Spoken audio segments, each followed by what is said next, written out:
आज का सूर्य चंद्रगुप्त के लिए एक नई प्रेरणा, एक नई उमंग लेकर उदय हुआ था। आज से चंद्रगुप्त का एक नया जीवन प्रारंभ होने जा रहा था। चंद्रगुप्त का चेहरा खिला हुआ था। उसके चेहरे पर एक अलग सा उत्साह था। प्रणाम आचार्य। अपने गुरु के चरणों में नतमस्तक होते हुए चंद्रगुप्त ने प्रणाम किया।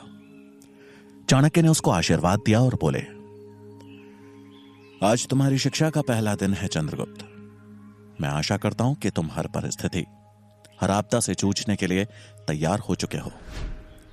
चाणक्य का प्रश्न सुन चंद्रगुप्त बोला, जी आचार्य, आप आदेश दीजिए कि मुझे क्या करना होगा। चलो मेरे साथ। प्रश्न सूचक निगाहों के साथ अपने गुरु का आदेश मान चंद्रगुप्त चाणक्य के पीछे पीछे चल पड़ा। कुछ देर बाद चंद्रगुप्त ने देखा कि उसके सामने ऊंची ऊंची जंगली घास मंद हवा में लहरा रही थी। वो आश्चर्य में था और इससे पहले कि कुछ पूछता, चाणक्य ने उसके हाथ में हंसिया देते हुए कहा, ये लो चंद्रगुप्त, और इस घास को काटने का काम शुरू कर दो। पर आचार्य, अचंभे में पड़ा हुआ चंद्रगुप्त अपनी बात पूरी कर ही रहा था कि तभी चाणक्य ने उसकी बात को काटते हुए कहा, प्रश्न पूछने में अपना समय व्यर्थ कर रहे हो तुम चंद्रगुप्त। असमंजस में घिरे चंद्रगुप्त ने हंसिया ली और घास काटने लगा। आचार्य चाणक्य अपने हाथों को अपने पीछे बांधे चंद्रगुप्त को देखने लगे। एक दो घास के गुच्छों को उखाड़ फेंकने के बाद चंद्रगुप्त ने आचार्य की तरफ देखा। उसका चेहरा देखते ही चाणक्य उसके मन में उठ रहे सवालों को पहले ही भांप गए और बोले, मन को एकाग्र कर काम करने से सफलता शीघ्र मिलती है। ऐसा कहे चाणक्य फौरन वहां से निकल गए। चंद्रगुप्त एकाग्रता से घास की कटाई करने लगा। सूरज सर के ऊपर आ चुका था। पसीने से लथपथ चंद्रगुप्त थक कर बैठ गया। भूख और प्यास से उसकी हालत खराब होने लगी थी। तभी उसे दूर से आती हुई एक लड़की दिखी, जिसके हाथ में कपड़े की एक पोटली थी। साधारण सी पोशाक पहने लगभग 15-16 साल की वो लड़की रूप की धनी थी। उसकी चाल में चंचलता और मुख पर भोलापन था। उसे देख चंद्रगुप्त को लगा कि वो कोई राहगीर होगी, लेकिन अब उस लड़की के कदम चंद्रगुप्त की तरफ ही बढ़ने लगे। कुछ ही देर में वो लड़की चंद्रगुप्त के सामने थी। उसने हाथ में पकड़ी पोटली को चंद्रगुप्त के सामने रखा और बोली, ये लो खाना। आचार्य सूरजमल ने बोला था कि दोपहर का खाना तुम तक पहुंचा दूं। चंद्रगुप्त ने उसकी तरफ उत्सुकतावश देखते हुए पूछा, नाम क्या है तुम्हारा? मैंने तुम्हें आश्रम में तो कभी नहीं देखा। लड़की ने बड़े सहज अंदाज में कहा, सुकन्या। मेरा नाम सुकन्या है। मैंने भी तुम्हें आश्रम में कभी नहीं देखा। उसकी बात सुन चंद्रगुप्त बोला, मुझे आए अभी कुछ ही दिन हुए हैं और मैं यहां रहकर तक्षशिला में प्रवेश के लिए तैयारी कर रहा हूं। सुकन्या ने कुछ सोचते हुए पूछा, तैयारी?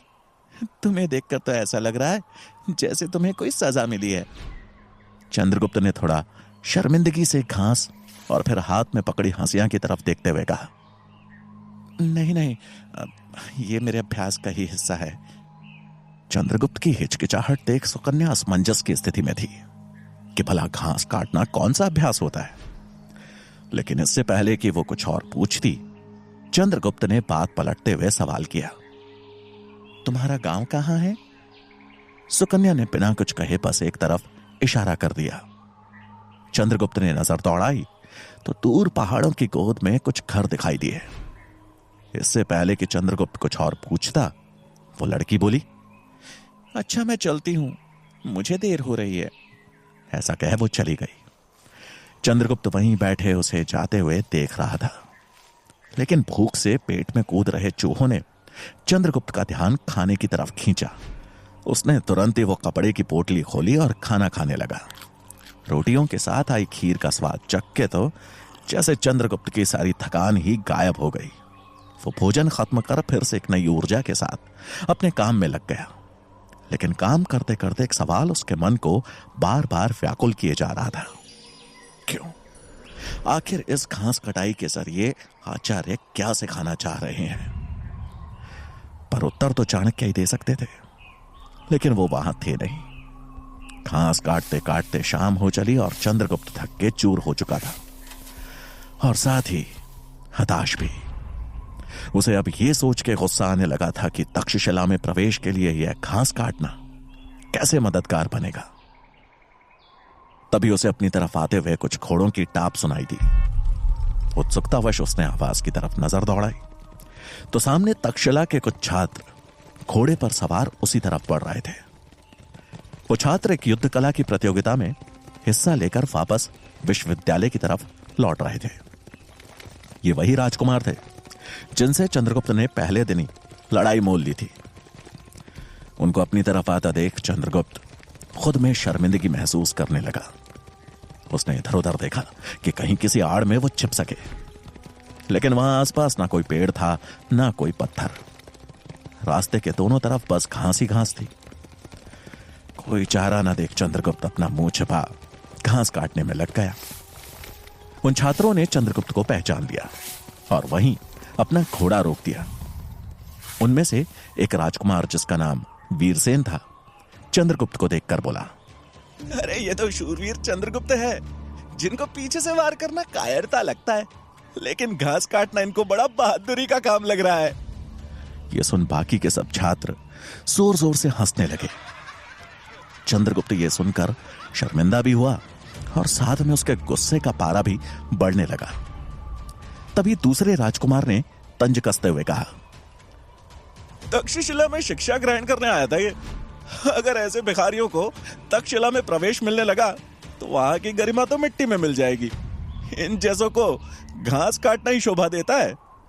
यह सुन चंद्रगुप्त का पारा जैसे आसमान छू गया। उसने गुस्से में उन छात्रों की तरफ देखा जो घोड़े पर बैठे जोर जोर से हंस रहे थे। चंद्रगुप्त का हाथ हंसिया पर जैसे अपनी पकड़ मजबूत करने लगा। वीरसेन ने चंद्रगुप्त की गुस्से से भरी नजरों पर ध्यान देते हुए कहा, अपने गुस्से को घास काटने पर इस्तेमाल कर, वही तेरा यह गुस्सा बर्दाश्त करेगी, हम नहीं। चंद्रगुप्त गुस्से में अपनी जगह से उठ खड़ा हुआ। हंसिया पे उसकी पकड़ और मजबूत हो गई। चंद्रगुप्त हाथ में हथियार और आंखों में उबलता क्रोध लिए उनकी तरफ बढ़ा ही था कि तभी उसके कदम अचानक रुक गए, जैसे कि उसे कुछ याद आ गया। वो एक बार फिर अपने गुरु की आज्ञा का उल्लंघन नहीं करना चाहता था। वो तुरंत मुड़ा और चुपचाप घास काटने में लग गया। ये देख वो राजकुमार छात्र भी हैरान रह गए। लगता है शूरवीर की वीरता सिर्फ घास काटने में ही है, वीरसेन ने मजाक उड़ाते हुए कहा। चंद्रगुप्त की तरफ से कोई प्रत्युत्तर न पाकर वो छात्र हंसते हुए वहां से निकल गए। चंद्रगुप्त जैसे मन मसोस के रह गया, लेकिन उसे पता था कि अगर उसने एक बार और आचार्य चाणक्य को अपने व्यवहार से गुस्सा दिलाया तो उसका परिणाम अच्छा नहीं होगा। समय हल्का सा आगे बढ़ा। चंद्रगुप्त अब इस कटाई के काम से ऊब चुका था। उसके थके हुए शरीर से ज्यादा उसके मन में चल रहे सवालों ने उसके हाथों को रोक दिया। वो चिढ़ते हुए एक जगह बैठ गया। उसने एक बार उस हंसिया की ओर देखा, फिर अपनी आंखों में घृणा के भाव लाते हुए उसे पटक दिया। उदास मन के साथ घृणा भरी आवाज में वो अपने आप से बोला, कहां तो आज सुबह मैं अस्त्र शस्त्र सीखने के लिए लालायित था, और कहां यह आचार्य ने घास कटाई के काम में लगा दिया। ऊपर से यह हंसिया, इसे पकड़ पकड़ कर हाथ दुखाए। सबसे ज्यादा तकलीफ तो इसी ने दी है। गुस्से में चंद्रगुप्त ने उस हंसिया को लात मारकर अपने से दूर फेंक दिया, मानो आज के बाद वो उसकी शक्ल भी नहीं देखना चाहता हो। चंद्रगुप्त आधे से ज्यादा काम खत्म कर चुका था। सांझ होते ही पशु पक्षी अपने अपने घोंसलों में लौटने लगे थे। मौसम में ठंडक आने लगी थी। चंद्रगुप्त आंखें मूंद कुछ पल के लिए आराम करने लगा, और उसे पता ही नहीं चला कि कब उसकी आंख लग गई। अपने कार्य को अधूरा छोड़ने वाले लोग कभी सफलता नहीं पा सकते चंद्रगुप्त। आचार्य के शब्द किसी तीर की तरह चंद्रगुप्त के हृदय में घुसे। चंद्रगुप्त नींद में ही हाथ जोड़ हड़बड़ाते हुए कहने लगा, क्षमा क्षमा आचार्य, क्षमा। अचानक उसकी नींद टूटी और आंखें खुलते ही वो चौंक गया। वो घास के मैदान में नहीं बल्कि एक पेड़ से लटके जाल में कैद था। चांद की छीनी छीनी रोशनी पत्तियों से छनकर जमीन पर छिटकी हुई थी। अपने आप को जाल में लिपटा देख चंद्रगुप्त ऐसे तड़पने लगा जैसे बिन पानी मछली। जाल को काटने का ख्याल आते ही चंद्रगुप्त ने तुरंत अपने कमरबंद में हाथ लगाया, लेकिन उसकी कटार उसके पास नहीं थी। न ही उसके पास वो हंसिया था जिसे उसने गुस्से में आकर फेंक दिया था। अब उसे आभास हुआ कि उसने उस हंसिया को फेंककर कितनी बड़ी गलती कर दी। वो वहां से निकलने की कोशिशों में उलझा ही था कि तभी उसे किसी के गुर्राने की आवाज आई। चंद्रगुप्त ने नीचे देखा तो एक खूंखार भेड़िया ठीक जाल के नीचे था। वो भेड़िया जमीन में कुछ ऐसे सूंघने लगा जैसे कि वहां किसी ने उसके निमंत्रण के लिए मांस रखा हो। चंद्रगुप्त की डर से सांस अटक गई। वो जाल में फंसा फड़फड़ाने लगा, जिसकी आहट सुनकर अब भेड़िए की नजर अपने ऊपर जाल में लटक रहे चंद्रगुप्त पर गई। अगले ही पल वो भेड़िया चंद्रगुप्त को अपना शिकार बनाने की कोशिश में छलांग लगाने लगा। इससे पहले कि वो जाल में फंसे चंद्रगुप्त के पैर पर अपने दांत कड़ाता, चंद्रगुप्त ने जाल के अंदर अपने पैर ऊपर खींच लिया और वो भेड़िया बस रस्सी पर ही दांत कड़ाकर रह गया। चंद्रगुप्त की डर से हालत खराब हो रही थी। उसे समझ में नहीं आ रहा था कि वो कैसे इस मुसीबत से बाहर निकले। वो असमंजस में था कि आखिर वो यहां इस जाल में कैसे आ पहुंचा। उसे समझ नहीं आ रहा था कि क्या ये आचार्य चाणक्य की कोई नई परीक्षा है या फिर वो सच में एक बड़ी मुसीबत में है। चंद्रगुप्त खुद को उस खूंखार भेड़िए से बचाने की कोशिश कर रहा था, लेकिन भेड़िया भी छलांग मार जैसे अपने शिकार को हासिल करने की पूरी कोशिश में लगा था। कुछ देर बाद चंद्रगुप्त ने अपने आप को थोड़ा शांत कर ध्यान दिया तो उसे समझ आया कि यह भेड़िया ही उसको इस जाल से मुक्त कर सकता है। अपने शिकार को पाने की कोशिश में उस भेड़िए के नुकीले दांत हर बार बस रस्सी पर ही उलझ के रह जाते।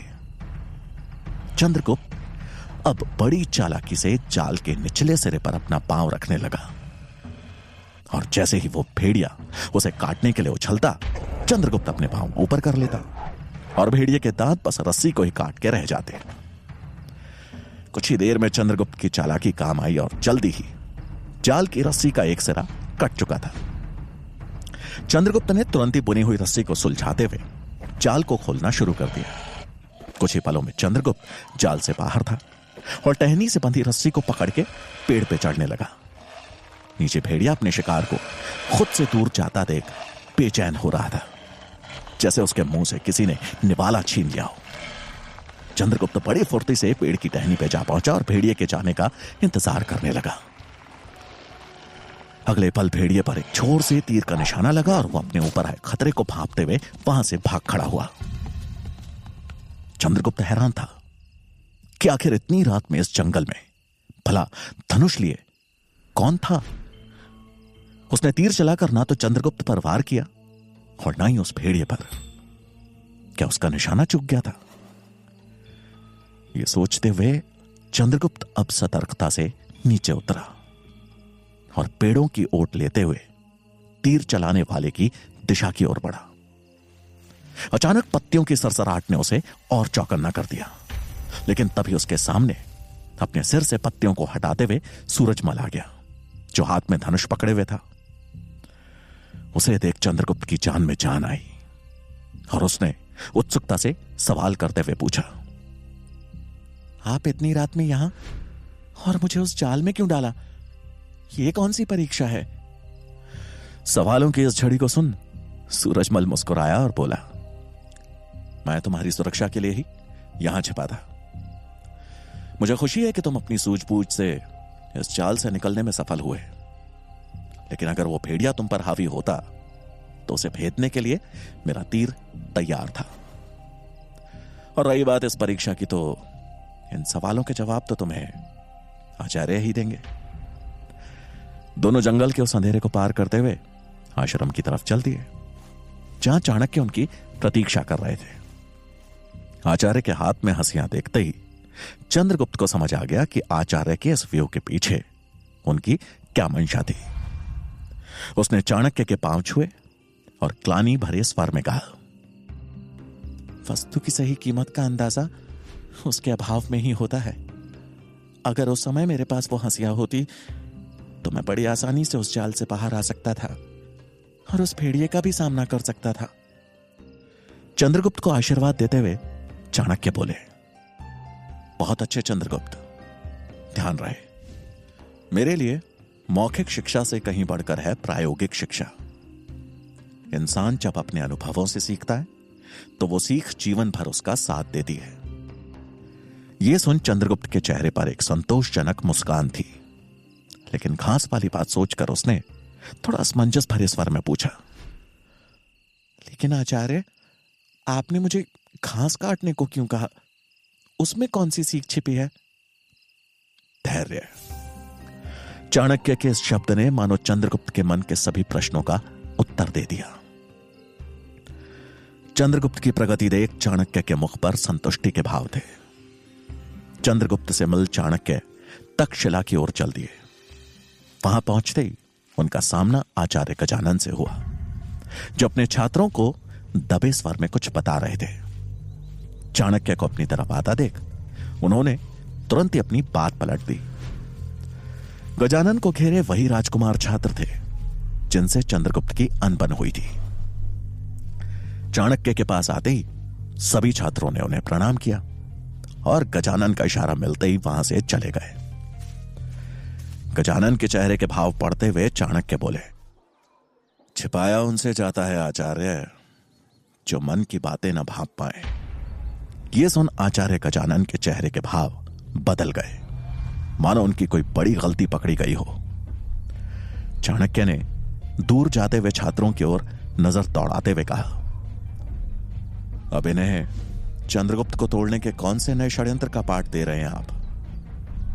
चाणक्य का यह वाक्य गजानन के सीने में किसी तीर की तरह चुभ गया। वो तुरंत तिलमिलाते हुए बोले, षड्यंत्र तो आप रच रहे हैं, एक बाहरी अयोग्य असभ्य लड़के को तक्षशिला में प्रवेश दिलाने का। लेकिन यह मत भूलना कि जब तक मैं यहां हूं, इस विश्वविद्यालय की गरिमा पर आंच नहीं आने दूंगा।